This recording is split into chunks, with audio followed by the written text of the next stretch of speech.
زمین کب روتی ہے؟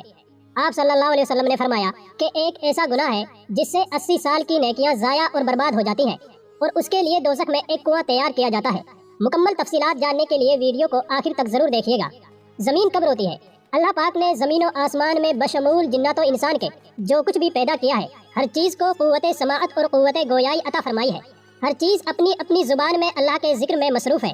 ایسی تمام چیزیں جو اللہ پاک نے پیدا کی، جب ان کو کوئی چیز عطا کرتا ہے تو وہ اس پر شکر بھی ادا کرتی ہے، اور جب ان کو کوئی تکلیف پہنچتی ہے تو وہ اس کا اظہار بھی کرتی ہیں۔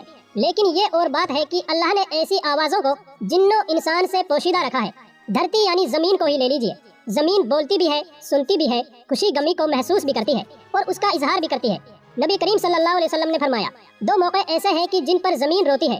پہلا موقع یہ ہے کہ جب ناحق کسی مظلوم کا خون بہایا جاتا ہے، مقتول یعنی جس کو قتل کیا گیا، اس کا قطرہ زمین پر گرتے ہی زمین پکارتی ہے، الہی مجھے اجازت دے تاکہ میں قاتل کو ابھی نگل جاؤں۔ آواز آتی ہے، صبر کر، یہ تیرے اندر ہی آئے گا۔ دوسرا موقع یہ ہے کہ جب زانی زنا کا ارتکاب کرنے کے بعد غسل کرتا ہے تو پانی کا پہلا قطرہ زمین پر گرتا ہے تو زمین زار و قطار روتی ہوئی کہتی ہے، الہی مجھے اجازت دے تاکہ اسے میں نگل لوں۔ آواز آتی ہے، تھوڑی دیر صبر کر، یہ تیرے پاس ہی آئے گا۔ زناکاری ایک بدترین لعنت، ذلت اور پستی کی علامت ہے، وحشیانہ فعل اور گھناؤنا جرم ہے۔ اس کا مرتکب وہی شخص ہوگا جس کے دل میں خوف خدا، عذاب آخرت کا ڈر، قرآن کی آیات اور نبی کی احادیث کا پاس و لحاظ نہ ہو، اپنوں اور غیروں میں ذلت و رسوائی کا اندیشہ نہ ہو، اور وہ نہایت ہی بے غیرت، بے شرم اور بے حمیت شخص ہوتا ہے جس کی انسانیت پر حیوانیت غالب ہو چکی ہوتی ہے۔ قرآن کریم نے زنا تو کیا، اس کے قریب جانے سے بھی منع فرمایا ہے کہ اس بدکاری کے پاس نہ جاؤ، بے شک وہ بے حیائی اور بہت ہی برا راستہ ہے۔ یعنی زنا خود بھی قبیح اور اس تک پہنچانے والے کام بھی قبیح تر ہے اور 1000 بار مذمت کے لائق ہے۔ لوگوں کی روحانی پاکیزگی اور اخلاقی طہارت کے بھی منافی ہے۔ روحانیت کے چہرے پر ایک بدنما داغ ہے اور معاشرے میں رہنے کے اعتبار سے بھی قابل نفرت ہے۔ حضرت ابو ہریرہ رضی اللہ تعالیٰ عنہ سے روایت ہے کہ حضور اقدس صلی اللہ علیہ وسلم نے ارشاد فرمایا، جو عورت کسی قوم میں ناحق اس کو داخل کر دے جو اس قوم کا حصہ نہ ہو، یعنی زنا کیا اور اس سے اولاد پیدا ہوئی، تو اسے اللہ عز و جل کی رحمت کا حصہ نہیں ملے گا اور اللہ تعالیٰ اسے جنت میں داخل نہیں فرمائے گا۔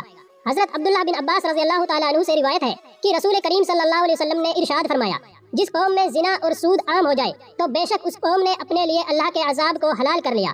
حضرت عمر بن عاص رضی اللہ تعالیٰ عنہ سے روایت ہے کہ نبی کریم صلی اللہ علیہ وسلم نے ارشاد فرمایا، جس قوم میں زنا عام ہوگا وہ قحط میں گرفتار ہوگی، اور جس قوم میں رشوت کا چلن ہوگا وہ رعب میں گرفتار ہوگی۔ حضرت بریدہ رضی اللہ تعالیٰ عنہ سے روایت ہے کہ رسول اکرم صلی اللہ علیہ وسلم نے ارشاد فرمایا، 7 آسمان اور 7 زمینیں بوڑھے زانی پر لعنت کرتی ہیں، اور زانیوں کی شرمگاہ کی بدبو جہنم والوں کو ایذا و تکلیف دے گی۔ دوسری جگہ نبی کریم صلی اللہ علیہ وسلم نے فرمایا، زنا سے 6 باتیں ظاہر ہو جاتی ہیں، 3 دنیا میں اور 3 آخرت میں۔ دنیا میں زانی کا چہرہ سیاہ ہو جائے گا، اس کے رزق میں تنگی آ جائے گی اور عمر سے برکت نکل جائے گی۔ آخرت میں اللہ تعالیٰ کی ناراضگی میں گرفتار ہوگا، حساب و کتاب میں سختی دیکھے گا، عرصۂ دراز تک دوزخ میں رہے گا، بشرطے کہ ایماندار ہو، ورنہ ہمیشہ ہمیشہ اس کا ٹھکانہ دوزخ ہوگا۔ نبی کریم صلی اللہ علیہ وسلم نے فرمایا، جو کوئی آزاد یا غلام عورت سے زنا کرتا ہے، اس کی قبر میں 20 لاکھ سوراخ کر دیے جاتے ہیں جن سے سانپ اور بچھو اور آگ کے شعلے اس پر حملہ آور ہوتے ہیں، اور وہ اسی طرح عذاب قبر میں مبتلا رہتا ہے۔ ایک دوسری جگہ نبی کریم صلی اللہ علیہ وسلم نے فرمایا، 3 قسم کے آدمیوں پر اللہ تعالیٰ نظر رحمت نہیں فرمائے گا، بوڑھا زانی، جھوٹی تقریریں کرنے والا حکمران اور تکبر کرنے والا فقیر۔ سید دو عالم صلی اللہ علیہ وسلم نے ارشاد فرمایا، زنا سے 80 سال کی نیکیاں برباد ہو جاتی ہیں، اور دوزخ میں ایک کنواں زانیوں کے لیے تیار کیا گیا ہے جس میں انہیں عذاب دیا جاتا رہے گا۔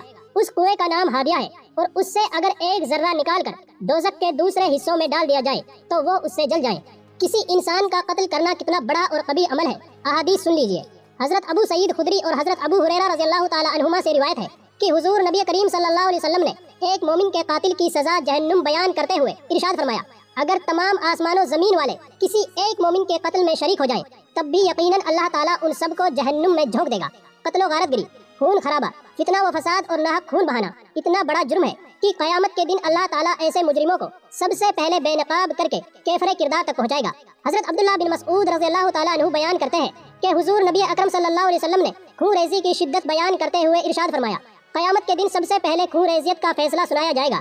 حضرت عبداللہ بن عمر رضی اللہ تعالیٰ عنہ سے روایت ہے کہ نبی کریم صلی اللہ علیہ وسلم نے باہمی خون خرابہ اور لڑائی جھگڑے کے تباہ کن نتیجوں سے خبردار کرتے ہوئے فرمایا کہ قتل و غارت گری اتنا بڑا جرم ہے کہ اگر کوئی فرد یا طبقہ اس میں ایک مرتبہ ملوث ہو جائے تو پھر اسے اس سے نکلنے کا راستہ نہیں ملے گا۔